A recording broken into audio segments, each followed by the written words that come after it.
Terima kasih Anda masih bergabung bersama kami. Pemirsa, indeks harga saham gabungan atau IHSG kembali rebound signifikan ke level 7.500-an.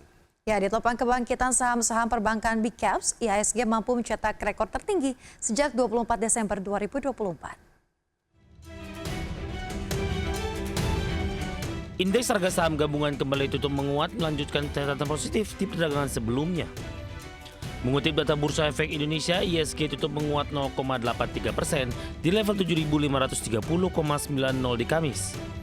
Adapun IHSG dalam 2 pekan terakhir bergerak boncer dan menembus level 7.500 yang menandai level tertinggi tahun ini dan mencetak rekor tertinggi sejak 24 Desember 2024. Kenaikan IHSG-nya topang 3 indeks sektoral dari total 11 sektor di BEI.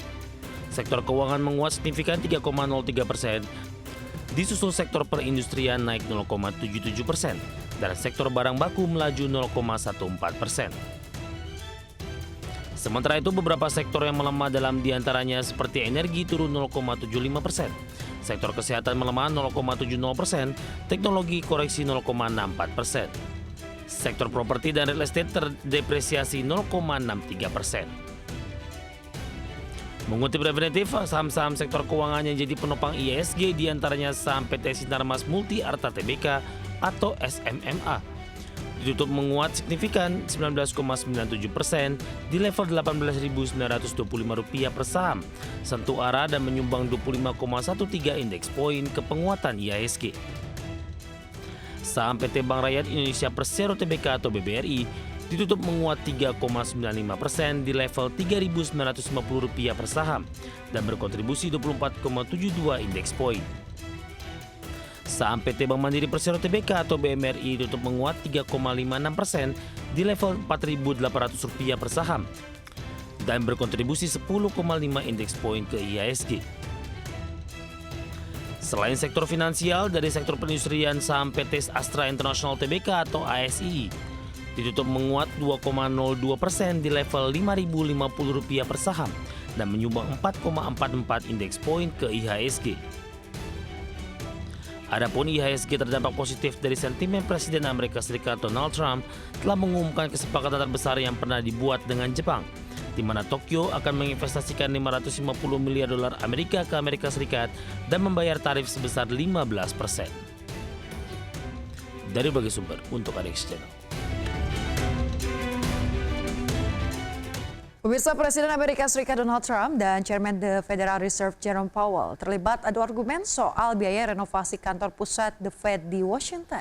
Ya, insiden ini terjadi saat Trump melakukan kunjungan ke gedung bank sentral tersebut yang dinilai sebagai bagian dari tekanan politik agar Powell menurunkan suku bunga atau mundur dari jabatannya. Dalam kunjungan yang disorot media, Trump dan Powell terlihat bersama-sama meninjau lokasi proyek sambil menggunakan helm putih helm putih konstruksi. Sebelum berbicara kepada wartawan, Trump menyebut biaya renovasi 2 gedung bersejarah milik The Fed telah melampaui 3,1 miliar dolar Amerika. Namun Powell langsung membantah klaim tersebut dan mengatakan bahwa angka tersebut mencakup biaya pembangunan gedung Martin yang telah selesai 5 tahun lalu. Dalam kesempatan yang sama, Trump juga buka suara soal niatnya memecat Powell dari posisi Chairman The Fed, di mana Trump mengisyaratkan mundur dari niat tersebut. Namun demikian, Trump tetap menegaskan keinginannya agar suku bunga diturunkan secepatnya. It looks like it's about 3.1 billion. It went up a little bit, or a lot. So the 2.7 is now 3.1. I'm not aware of that. Yeah, it just came out. Yeah, I haven't heard that from anybody at the Fed. Yeah, it just came out.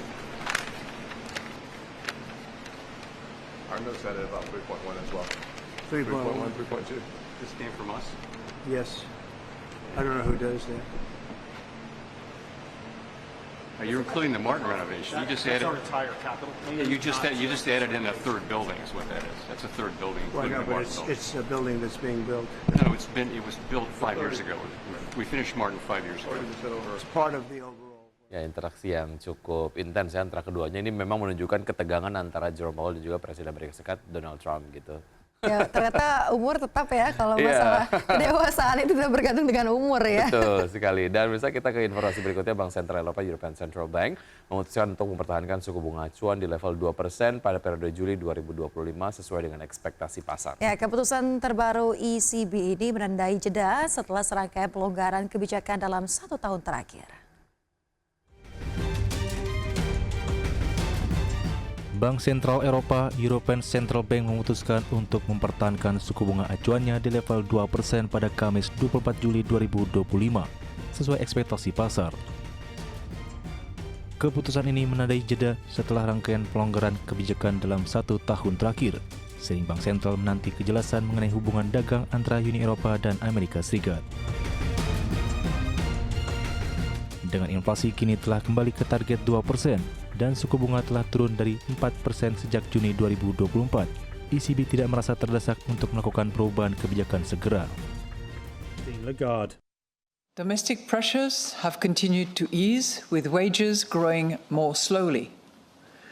Partly reflecting our past interest rate cuts, the economy has so far proven resilient overall in a challenging global environment. At the same time, the environment remains exceptionally uncertain, especially because of trade disputes.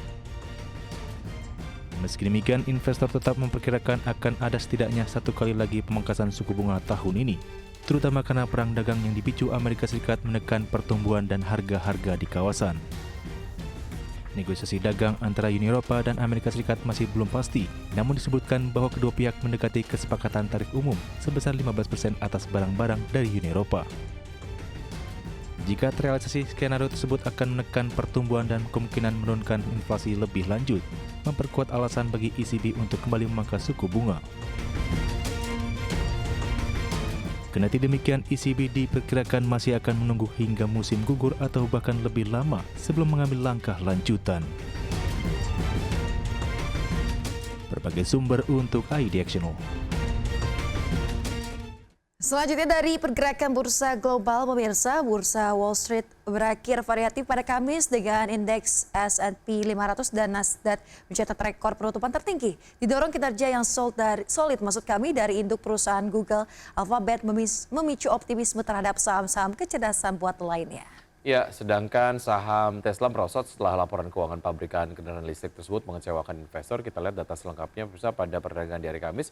Indeks S&P 500 ditutup menguat tipis 0,07% ke level 6.393. Indeks Nasdaq Composite menguat 0,18% ke posisi 21.057. Sementara indeks Dow Jones Industrial Average turun 0,7%, ditutup turun 0,7% ke level 44.693.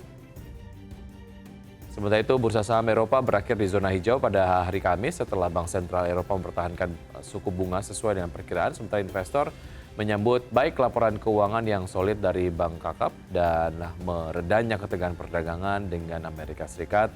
Indeks Pan Eropa Stock 600 ditutup naik 0,24% ke level 551,55. DAX Jerman menguat 0,23% ke posisi 24.293. FTSE 100 Inggris naik 0,85% ke posisi 9.138,37.